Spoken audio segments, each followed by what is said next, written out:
Salut les Happy Few, ici Kit Charlemagne, Alexandre, ou devrais-je dire Kit Charlus, pour vous servir. Je vous souhaite la bienvenue dans Balance ton Proust, une série de podcasts consacrés à la recherche du temps perdu et à Marcel Proust. Alors, Kit Charlus, c'est même pas de moi, j'y ai même pas pensé. J'aurais aimé y penser, j'aurais dû y penser.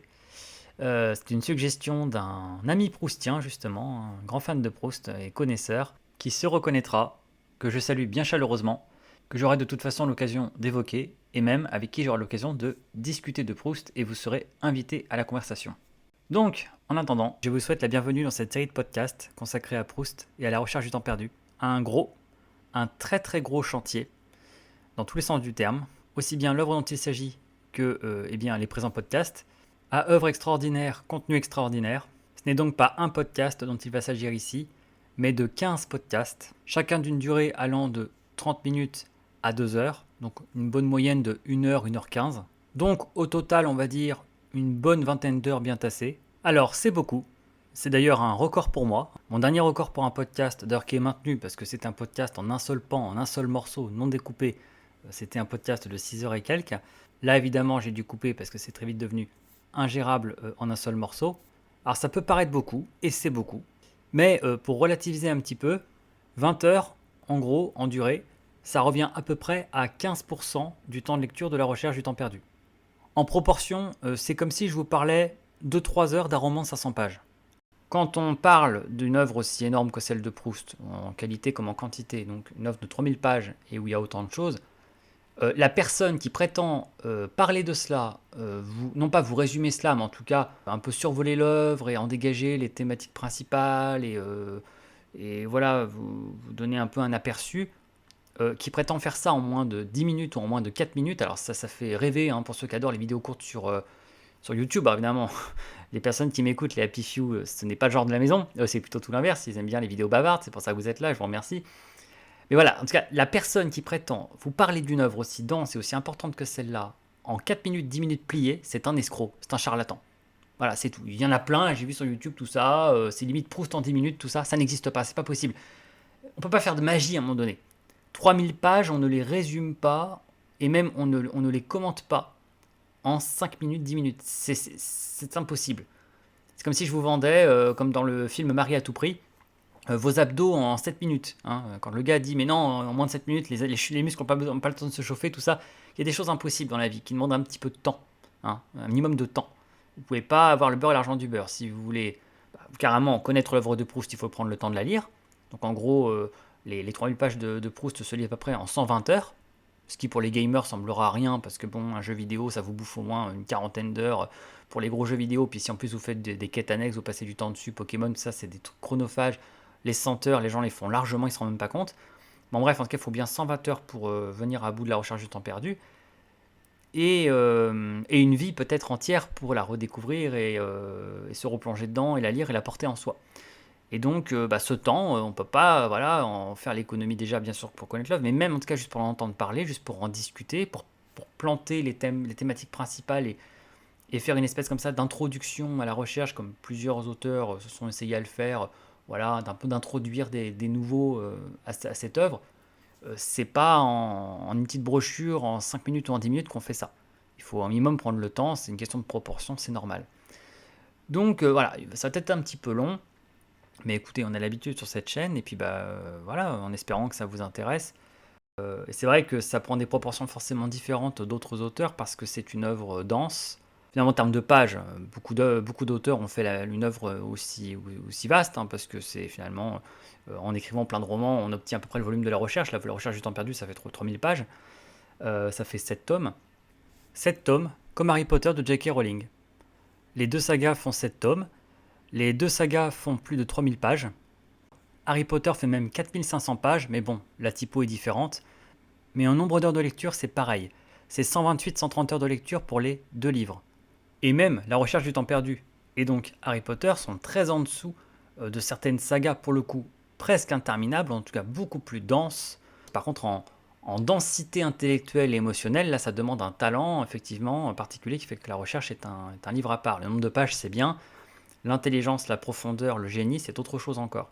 Et de toute façon, en moins de pages que cela, Proust étale déjà des œuvres plus vastes de plein d'écrivains. C'est une question, encore une fois, c'est C'est la littérature, je dis souvent que c'est un peu comme en physique, il y a le volume et il y a la masse.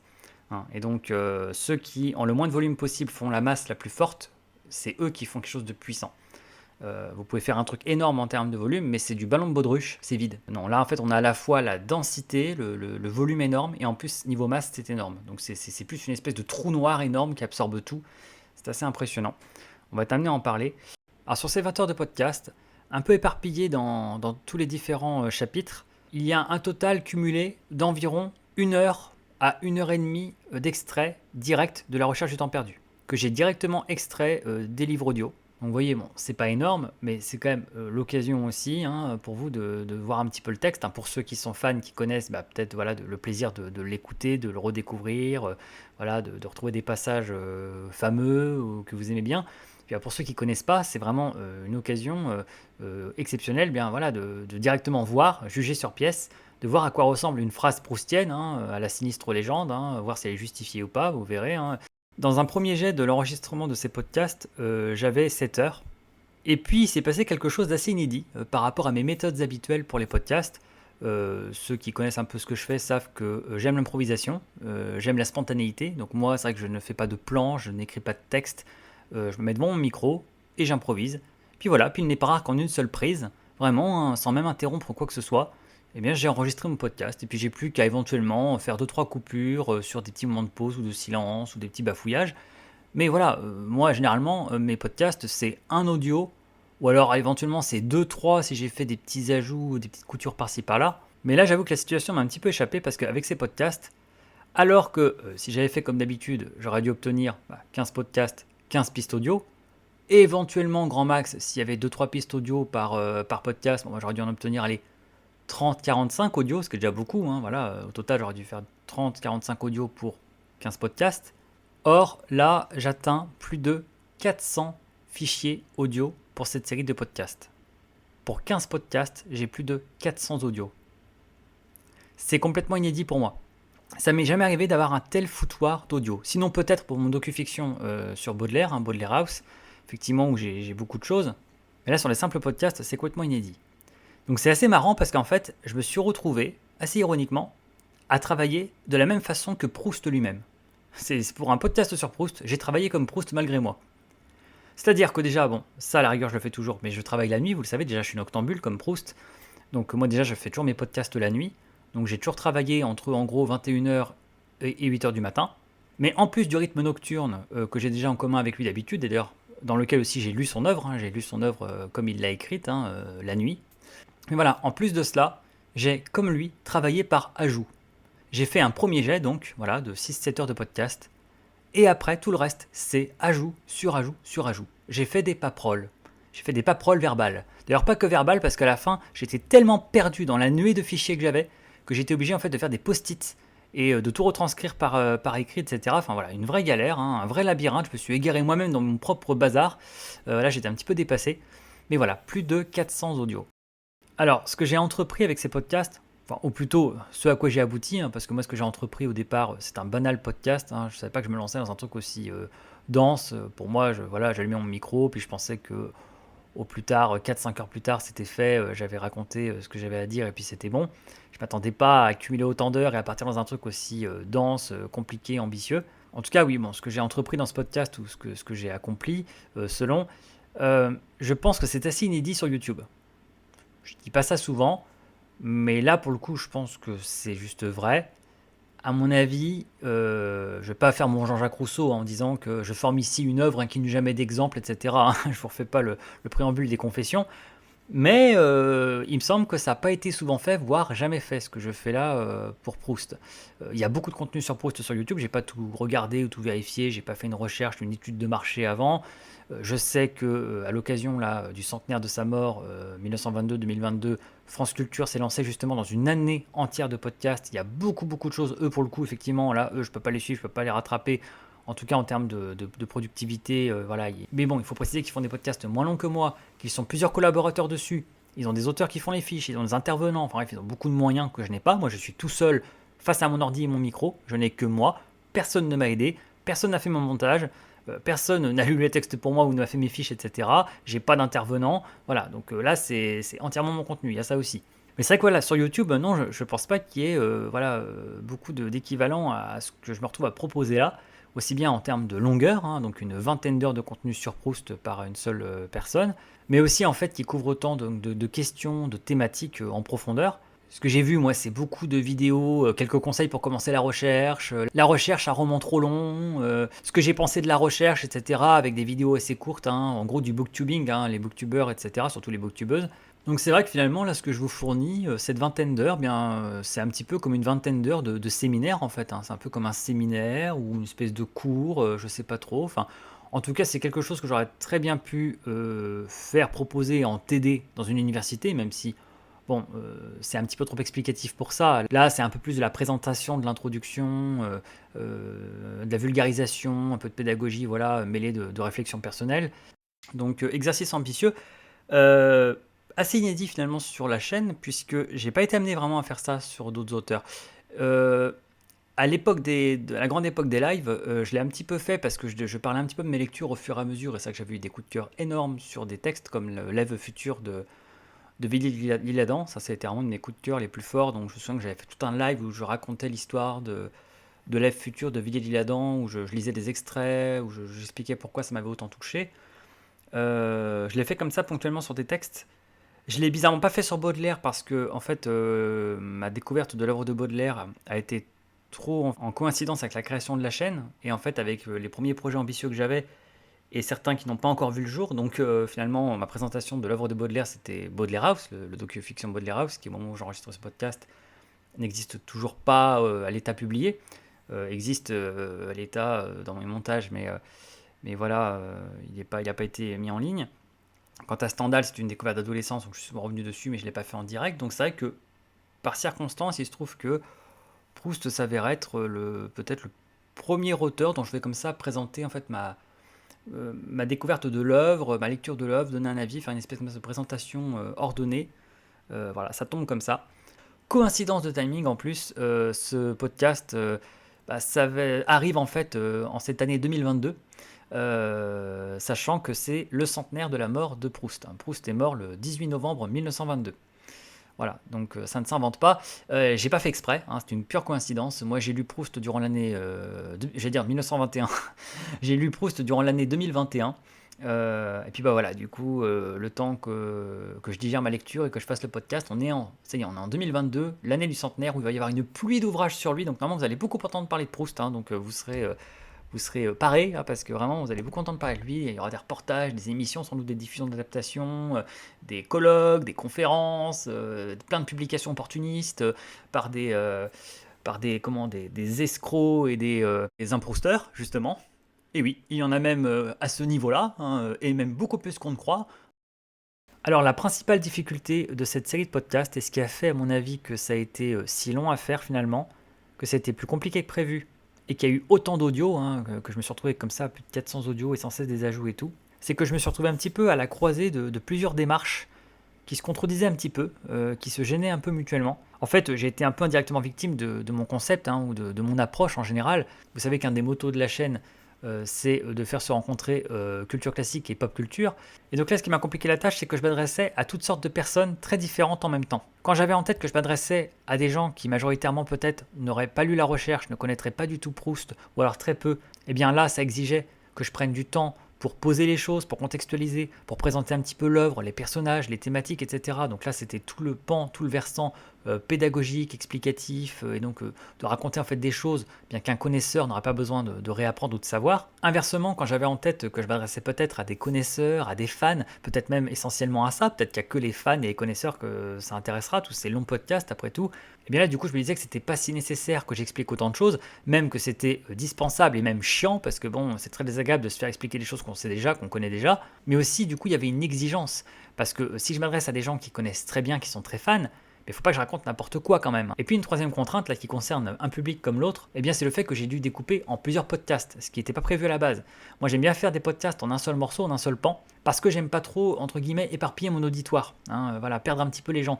On sait très bien que quand on fait un truc en plusieurs épisodes, on perd des gens au fur et à mesure des épisodes, et c'est pour ça aussi qu'il y a des répétitions dans ces podcasts, c'est que j'ai dû quand même faire attention à ce qu'ils soient appréciables et compréhensibles et clairs pour n'importe qui, y compris quelqu'un qui n'écouterait que ce podcast, qu'un seul.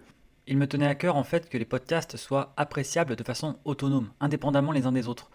Que chacun puisse fonctionner à la façon de ce qu'on appelle un stand-alone en fait, hein, et donc qu'il n'y ait pas besoin d'avoir tout écouté pour comprendre. Et en fait, ça nécessitait malheureusement quelques répétitions. Rien normalement d'assommant ou de trop envahissant. En plus, bon, certains diront, ouais, il est drôle. Il se répète déjà tout le temps. Le gars est déjà un radoteur invétéré. Donc, en quoi ça va changer quelque chose? Il y aura des petits moments de redite. En plus, certains volontaires et en fait au mot près, hein, qui sont des espèces de petits copier-coller.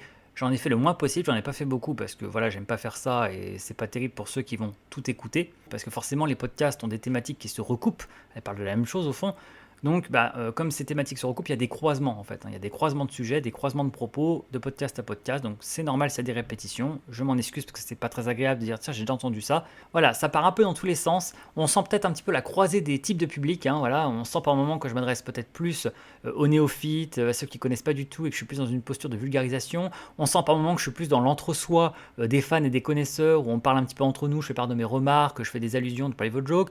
Et puis on sent que par moment que je m'adresse à des gens qui sont ni total néophytes, ni total connaisseurs, mais qui sont peut-être des gens comme ça qui passent sur le podcast, qui connaissent pas forcément la chaîne, qui ne connaissent pas moi, ou qui regardent qu'une vidéo, et je dois penser à eux, etc. Voilà, j'ai dû penser en fait à beaucoup de monde différents en faisant ces podcasts, à garder en tête un peu les types de personnes qui pouvaient m'écouter. Voilà, donc on va parler de pas mal de choses, avec entre autres la fameuse question fatidique, faut-il lire Proust? Faut-il lire Proust? Alors, ceux qui connaissent ma vidéo, et je vous y renvoie, parce que c'est une vidéo importante sur ma chaîne, mais faut-il lire, ceux qui connaissent ma vidéo, faut-il lire, ou ceux qui voudraient la regarder, comprendront que, à l'image de ce que je dis dans cette vidéo, faut-il lire? La réponse non, il ne faut pas lire. Le faux et le il faut, l'impératif est malvenu. Non, il ne faut pas lire Proust, il ne faut pas. Il y a des raisons de vouloir le lire, il y a des raisons de ne pas vouloir le lire ou de ne pas avoir d'intérêt à le lire. Si il faut lire Proust, ou plutôt s'il vous faut lire Proust, ce sera à vous de le découvrir, de le savoir, de le dire à la fin de ce podcast. Si vous ne savez pas vraiment trop qui c'est, en quoi consiste l'œuvre, etc. Moi, je vais vous donner mon avis, mon retour d'expérience. Pourquoi moi ça m'a plu, mais qui je suis pour vous dire il faut lire Proust, et surtout je ne pense pas qu'il faille lire quoi que ce soit, ni Proust, ni Stendhal, ni Victor Hugo, ni qui que ce soit. Il ne faut pas. La question c'est est-ce qu'il vous faut un peu plus déjà, mais qu'est-ce que ça peut vous apporter? Est-ce que ça peut vous intéresser? Est-ce que ça vous fait envie? Voilà, il ne faut pas lire les choses pour les lire, pour se donner un genre par snobisme. En plus, pour un auteur comme Proust qui a autant fustigé et moqué le snobisme, ce serait comme un comble de le lire pour le snobisme. Et pourtant, nous nous arrêterons là-dessus.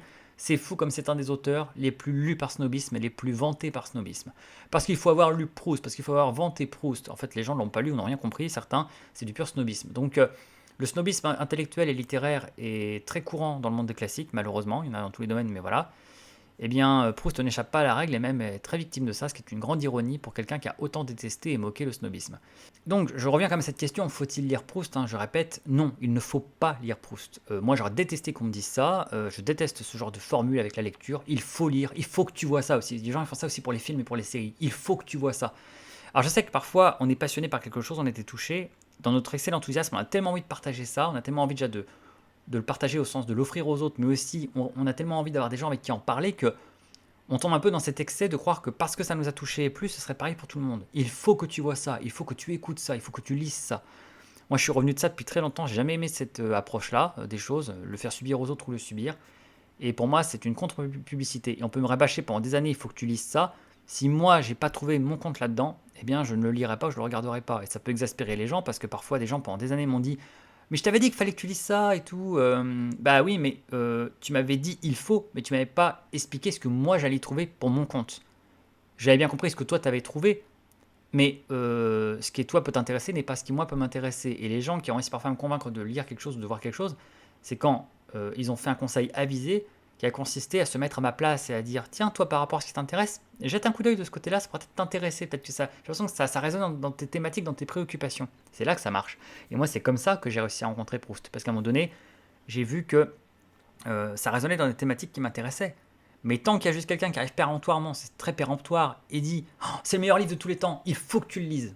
Il faut que. Ben non, désolé, il ne faut pas. Il ne faut pas lire, déjà tout court, même de façon intransitive, sans le côté transitif de il faut que tu lises ça. Il faut lire, point. C'est pas non, il ne faut pas lire. Il vaut mieux voir des films qui vous passionnent et ne pas lire que vous forcer à lire pour vous donner un genre et voilà, ne rien retenir et ne pas être touché. Maintenant, c'est sûr que si de vous-même vous avez envie de lire et de voir des choses et que vous êtes très curieux, que vous avez une palette très large de médias culturels et d'œuvres, c'est magnifique et c'est ce qu'il y a de mieux. C'est sûr que quelqu'un qui n'a jamais lu ouvert un bouquin de sa vie, qui ne lit pas, c'est un peu dommage. Au moins, on va dire qu'il ne se force pas pour se donner un genre. Mais c'est vrai aussi qu'il passe à côté de plein de choses, ça c'est certain. Mais il n'a pas envie, il ne va pas lire pour lire. La pire des choses, c'est qu'il lise par snobisme. Voilà, la seule chose pire que ne jamais avoir lu de sa vie, c'est de lire pour les mauvaises raisons. Je pense qu'il va encore mieux ne pas lire du tout. Voilà. Mais ça, je ne vais pas refaire mon podcast là-dessus. Mais Proust, c'est pareil. La seule pire chose que ne pas avoir lu Proust, c'est de lire Proust pour lire Proust. De lire Proust pour impressionner la galerie, pour se donner un genre, parce qu'il faut le faire, par snobisme. Ça, pour moi, c'est rien de pire, quoi. On l'instrumentalise l'œuvre, on la détourne de son objet premier, on n'est pas sincère dans sa démarche, on se donne un genre, etc. Non, non, vraiment, faites pas ça, voilà, c'est vraiment insulter l'œuvre, laissez-la tranquille. Quand on n'aime pas lire, ou quand on sait pas lire, on fout la paix au bouquin, dit le père Blaise dans Camelot. Quand on n'aime pas lire ou quand on n'a pas envie de lire une œuvre, on lui fout la paix, on la laisse tranquille, voilà, au moins on s'en mêle pas, quoi.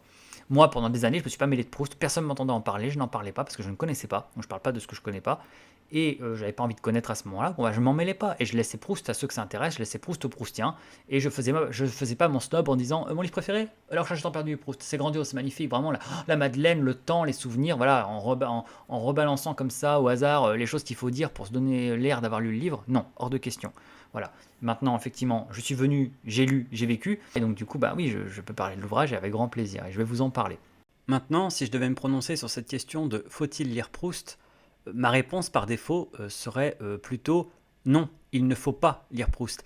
Alors, non pas parce que je n'aime pas l'œuvre, parce qu'au contraire, je l'adore, moi, ça m'a énormément touché et plu, non pas parce que l'œuvre est nulle, parce qu'on peut démontrer quasiment là, objectivement que c'est une grande œuvre, que l'on aime ou pas, mais en fait simplement parce que ce n'est pas fait pour plaire à tout le monde, et même pas fait pour plaire à beaucoup de monde ou tant de monde que cela. Cela pour plein de raisons qui ne tiennent pas qu'à l'aspect profondément littéraire de l'œuvre, mais même ne serait-ce qu'en termes de valeur. Quand on sait dans quel monde on vit, dans quelle société on vit, quelles sont les idées, les mentalités, les valeurs de la société, des gens, leur vision de l'amour, leur vision de la vie, etc., il y a un choc de valeurs avec l'œuvre qui fait qu'il y a de grandes chances que ça ne leur plaise pas ou ne leur parle pas. Sur une chose très simple déjà, prenons un exemple très précis, très détaillé. L'œuvre de Proust tourne en bonne partie autour de ce sentiment, la jalousie. Plus généralement autour de l'amour bien sûr, l'amour-passion, mais l'amour-passion chez Proust est extrêmement lié à la jalousie. Donc la jalousie est un sentiment qui survole une bonne part de la recherche du temps perdu. Eh bien, quand on connaît le rapport des gens, des contemporains, du quidam de base à la jalousie, l'horreur que ce sentiment peut susciter, l'incompréhension carrément, la façon même dont aujourd'hui il est carrément exclu de la définition de l'amour, ce qui est à l'opposé de la mentalité proustienne, bon bah là déjà c'est un indice très concret que trois quarts des gens, la plupart des gens, ne peuvent pas comprendre l'œuvre de Proust et ne peuvent pas l'apprécier. Vont trouver que c'est toxique, que c'est bizarre, que c'est malsain, que c'est immoral, que c'est machin. Ça va pas le faire. C'est aussi bête que ça, vous voyez, c'est des choses aussi bêtes que ça. Et donc, moi, quand je constate les mentalités, la façon de penser, la façon de voir les choses des gens aujourd'hui, je vois absolument pas en quoi l'œuvre de Proust peut les toucher, leur parler, en quoi ils peuvent les comprendre et en quoi ça les concerne. Vous voyez, là, on parle pas là de phrases longues, on parle pas du fait qu'il y ait des mots compliqués, etc. Ça n'a rien à voir avec ça, c'est pas du tout ça. Là, on parle en fait du fait d'être touché par une œuvre et d'adhérer à ce qu'on lit, d'être en connexion avec les personnages et leurs sentiments, d'être en connexion avec ce qui est décrit. Moi, en réalité, je suis plutôt étonné qu'il y ait déjà autant de fans et d'admirateurs de Proust. D'ailleurs, ce qui contribue parfois à mes soupçons d'improusture, parce que c'est comme pour Baudelaire en fait. Baudelaire, pareil, je suis toujours étonné du nombre de fans qu'il a. Baudelaire n'est pas censé avoir autant d'admirateurs et de fans. Baudelaire, c'est un auteur très clivant. Pour moi, le fait que Baudelaire soit autant apprécié, aimé, c'est le meilleur indice qu'il n'ait pas vraiment lu, et encore moins compris. Déjà parce qu'il est réduit beaucoup à sa poésie, alors qu'en fait Baudelaire c'est pour les trois quarts un auteur de prose, et de magnifique prose, d'articles, de journaux, de critiques d'art, de pensées diverses, et donc il y a une pensée baudelairienne. Il y a toute une pensée, il y a presque un système esthétique baudelairien, et il y a toute une sensibilité, une façon de voir les choses, sans parler des lettres, etc., de la correspondance, des journaux intimes. Et donc clairement, peut-être que les Fleurs du Mal ont beaucoup d'admirateurs, mais je pense que Baudelaire en a quasiment aucun. C'est la grande nuance. Il y a des fans des Fleurs du Mal peut-être, et encore, est-ce qu'ils ont bien compris tous les implicites de la pensée baudelairienne? Mais je pense qu'il n'y a quasiment aucun admirateur profondément de Baudelaire, parce que pour ça, il faut le connaître, il faut avoir lu sa correspondance, il faut avoir lu ses articles, sa prose, etc. Il faut avoir tout lu en fait. Mais à Proust, c'est pareil. Il y a lire la recherche, il y a lire tel ou tel volume de la recherche, et puis il y a lire Proust. Mais rien que lire l'intégralité de la recherche, qui est quand même lire une bonne partie de ce qu'a fait Proust, l'essentiel, hein, c'est l'homme d'une œuvre, hein, essentiellement Proust, hein, même s'il a fait d'autres choses à côté, quand même, dans l'ensemble, la recherche du temps perdu, c'est comme si tout le reste n'avait été qu'une espèce d'esquisse, de préparatif de la recherche. Eh bien, la recherche, c'est porteur d'idées, de pensées, d'une mentalité, d'une vision de la vie, d'une vision du monde, des gens, des sentiments, que tout le monde ne partage pas et même que très peu de gens partagent clairement. Autrement, la société dans laquelle on vit serait très différente. Si la société dans laquelle on vit était baudelairienne ou proustienne, moi je serais ravi, mais ce serait complètement différent de ce qu'elle est aujourd'hui. On est dans une société qui est à l'opposé des valeurs baudelairiennes ou proustiennes, à l'opposé. Donc, du coup, il y a un problème quelque part. Il ne peut pas y avoir autant de fans déclarés de ces gens-là, et en même temps des gens qui vont à ce point-là à l'opposé dans leur sensibilité, leur façon d'être, dans leur choix de vie, dans leur mode de vie, dans ce pourquoi ils votent, etc., à l'opposé de ce que disent ces gars-là. Ou alors il y a une dissociation totale entre le lecteur chez les gens et ce qu'ils sont. Mais dans ce cas, c'est à questionner leur sincérité. Donc non, la plupart des gens, en lisant Proust, vont au-devant d'une grande déconvenue, vont dans le mur. Et donc moi je pense que la plupart des gens, les trois quarts des gens, ne peut pas aimer Proust, tout comme la norme ne peut pas aimer Baudelaire. Cette vision de l'amour, de la jalousie, des sentiments, des passions, de l'art, c'est fait pour des hurluberlus comme moi et quelques autres. Alors certains me diront, ah bah t'es un drôle de fan toi dis donc, t'adores un truc mais tu dis qu'il faut surtout pas le lire. J'ai pas dit qu'il fallait surtout pas le lire. J'ai dit que par défaut, je partais plutôt du principe qu'il fallait pas plutôt qu'il fallait. Parce que statistiquement, je pense qu'il y a plus de gens amenés à pas aimer qu'à aimer. Mais vous savez, être fan de quelque chose, ce n'est pas vouloir que la Terre entière le voit ou le lise. Et ce n'est même pas vouloir que la Terre entière l'aime. C'est vouloir éventuellement qu'un maximum de gens, faits pour l'aimer et pour le comprendre, rencontrent ce truc-là. Et la partie comprendre est la plus importante. Il vaut mieux qu'il y ait peu de gens qui connaissent ou aiment quelque chose, mais qui au moins le comprennent vraiment, que des tas, des milliers, des millions de fans dans le monde, mais dont les trois quarts ne comprennent même pas ce qu'ils prétendent aimer, ce qu'ils disent aimer. C'est purement par mode, par imitation, par snobisme. Moi, je déteste les attitudes prosélytistes dans le monde des fans, ou dans le monde des fan clubs, ou des sociétés d'amis d'un tel ou un tel. Je ne pense pas que c'est rendre service à l'auteur en question. On n'est pas des apôtres. On n'est pas des apôtres, hein, on n'est pas avec Jésus, la Bible, etc. Est-ce que vous connaissez le Christ? Est-ce que vous savez qu'il peut vous sauver, etc. C'est pas le prophète. Hein. Donc je pense que cette attitude-là est très dommageable, fait du tort aux auteurs. Et donc être un fan, et peut-être un bon fan de quelque chose, ce n'est pas vouloir convertir la terre entière, bien c'est d'accepter avant tout l'idée qu'il y a une certaine solitude dans les goûts, et donc de plutôt se concentrer sur les personnes qui sont faites pour aimer et pour comprendre. Et elles, peut-être éventuellement en effet, les aider à trouver le chemin de cet auteur-là ou de cette œuvre-là, si on sait que ça peut vraiment leur parler, que ça résonne pour elles. Moi j'aime tellement Baudelaire et Proust justement, et je peux ajouter Stendhal hein, pour compléter ma trilogie, hein, ma triforce, mon trio de têtes d'écrivains préférés, eh bien que par-dessus tout, plus que le fait qu'il soit lu par un maximum de monde, je préfère avant tout qu'il soit aimé et compris par les happy few, par le peu de monde qui les lira. Ça me semble être ça le plus important. Si ça c'est réussi, on a réussi l'essentiel. Parce qu'on est bien avancé quand on fait lire ces auteurs-là à des tas de gens, et qu'ils repartent tous chacun de leur côté, soit en étant dégoûtés, soit en n'ayant rien compris. Si je devais résumer l'ensemble de ces podcasts à un sujet ou une question, une problématique, très généralement cela pourrait être est-ce qu'il vous faut lire Proust? Non pas est-ce qu'il faut lire Proust, hein, question encore une fois que je rejette en bloc, mais est-ce qu'il vous faut lire Proust? Et cette série de podcasts peut être une occasion de vous faire une idée. En écoutant, vous aurez des éléments de l'histoire, de l'intrigue, des thématiques abordées, de cette œuvre, et donc des ressentis, pour le coup qui me sont personnels, mais des éléments pour juger et de voir si vous devez lire cette œuvre, s'il vous faut lire cette œuvre, si ça vous donne envie de la lire. C'est ça la question. Vous seul êtes en mesure de savoir s'il vous faut lire Proust, si c'est fait pour vous. Mais en revanche, de façon absolue et universelle, non, il ne faut pas lire Proust, ça n'a aucun sens, même si c'est une très grande œuvre, objectivement, on peut effectivement démontrer en quoi c'est une grande œuvre, c'est démontrable, mais c'est pas parce que c'est une grande œuvre que tout le monde doit la lire, vous voyez, c'est ça la nuance. Hein. C'est une grande œuvre, peut-être précisément pour cela, tout le monde ne doit pas ou ne peut pas la lire, et mais en fait simplement, c'est la même éternelle question, hein, classique ou pas classique, chef-d'œuvre ou pas chef-d'œuvre, c'est toujours la même éternelle question, simple, pour quelque contenu que ce soit livre ou autre, est-ce que ça vous intéresse? C'est tout, c'est aussi simple que cela. Est-ce que ça vous intéresse? Est-ce que ça vous touche? Est-ce que ça vous parle? Est-ce que ça vous tente? Si la réponse est oui à ces questions-là, arrêtez ces podcasts dès que vous sentez ça et allez lire le livre et vous allez prendre beaucoup de plaisir. Mais si en revanche, malgré toutes les tartines que je vais vous balancer, si ça vous inspire rien, si ça vous arrache pas un petit frisson ou un petit élan de curiosité, bon voilà, je pense que vous avez un bon indicateur pour vous dire que ça vous intéresse juste pas, que c'est pas votre cam, que c'est pas fait pour vous. Donc passé bien sûr cette introduction et la petite question subsidiaire, faut-il lire Proust? Je vous laisse découvrir les différents podcasts, hein, enfin les 15 étapes de notre tour de Marcel Proust, hein, de notre voyage. Mais en gros, tout au long de ces 15 chapitres, hein, d'abord je prends un moment pour vous raconter mon aventure, hein, l'aventure de ma lecture de Marcel Proust, hein, comment j'en suis venu à le lire, pourquoi tout d'un coup voilà, ça m'a pris, quelle a été cette révélation, mes motivations, donc la jeunesse d'une lecture, mais évidemment aussi la lecture elle-même, comment je l'ai lu, dans quelles conditions, mes impressions en cours de lecture, comment ça s'est passé, et puis finalement l'après-lecture aussi, etc. Après cela, assez parlé de moi, on s'intéressera à Proust lui-même, hein. Tout d'abord en fait sa vie puis son œuvre, hein, pour reprendre la formule consacrée, sa vie, son œuvre. Ce qui est le cas de le dire d'ailleurs parce que évidemment l'œuvre de Proust a beaucoup à voir avec sa vie, hein. Il y a des liens très forts avec le genre de l'autofiction, il faut quand même le dire. Puisque les présentations seront faites avec l'auteur et puis son œuvre, eh bien du coup on pourra s'intéresser à de quoi elle parle, cette œuvre, hein. De quoi parle La Recherche du temps perdu.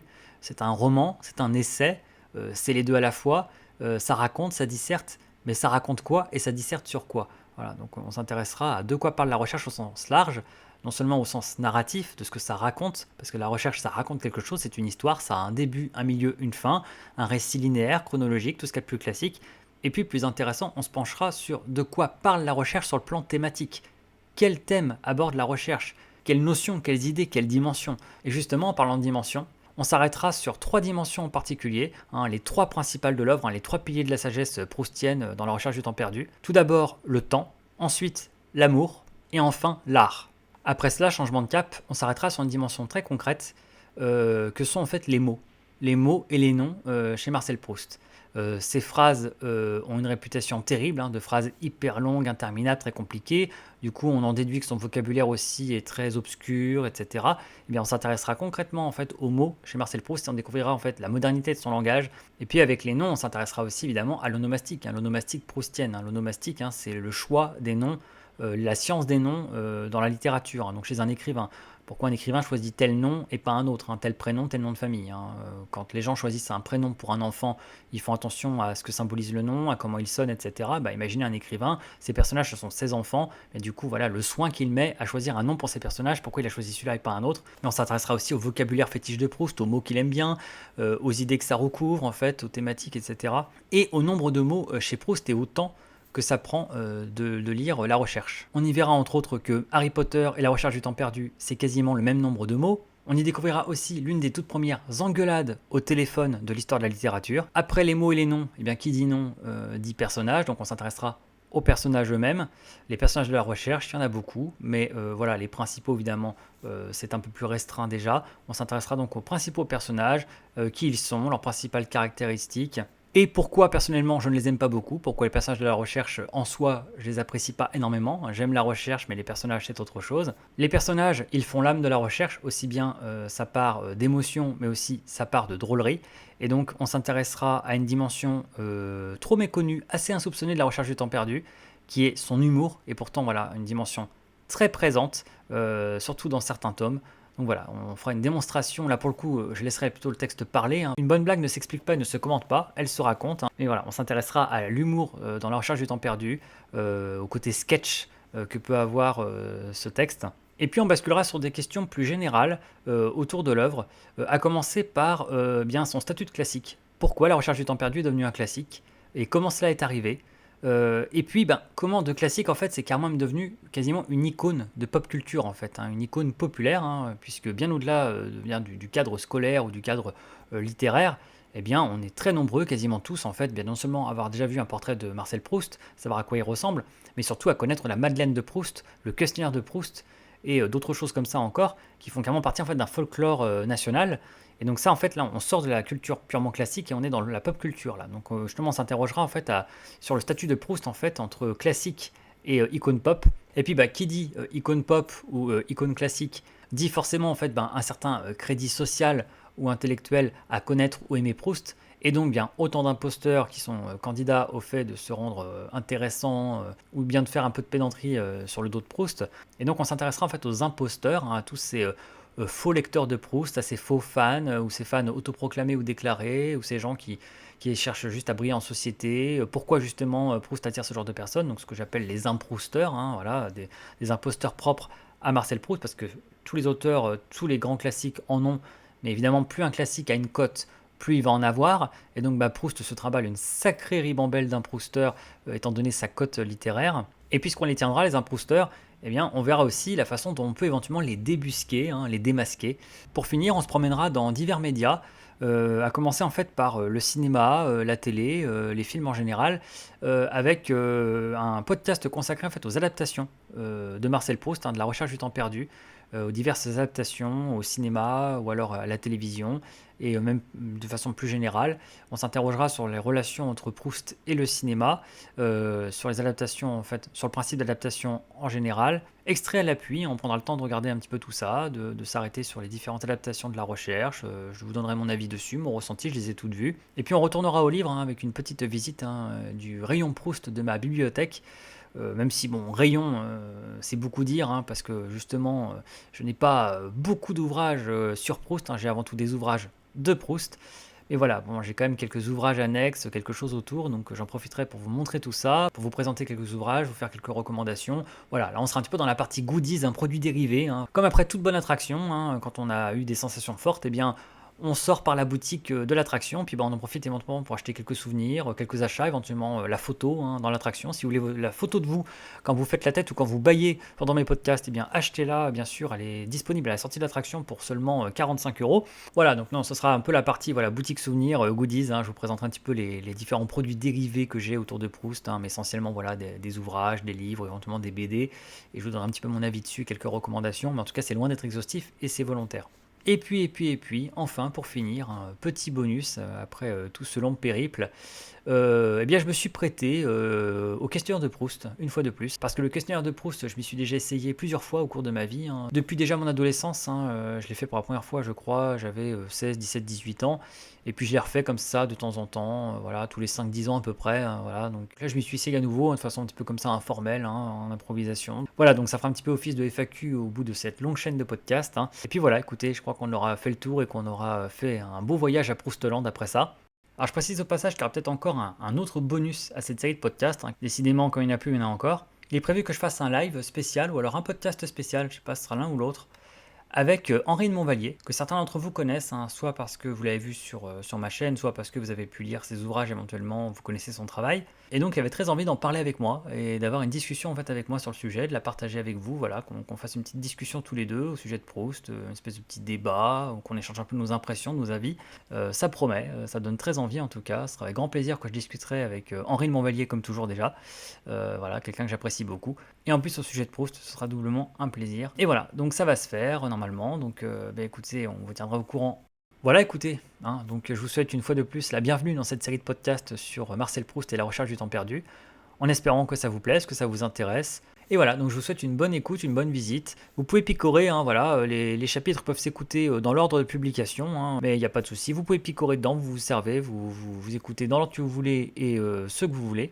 Bien sûr, comme toujours, les commentaires sont ouverts, hein, si vous avez des remarques, des questions, quoi que ce soit, n'hésitez pas. Si vous appréciez le contenu, les likes sont les bienvenus, ainsi que les partages bien sûr, hein, cela aide au référencement des vidéos, à leur visibilité, donc c'est un véritable soutien pour la chaîne. Allez, on se retrouve dans les podcasts suivants.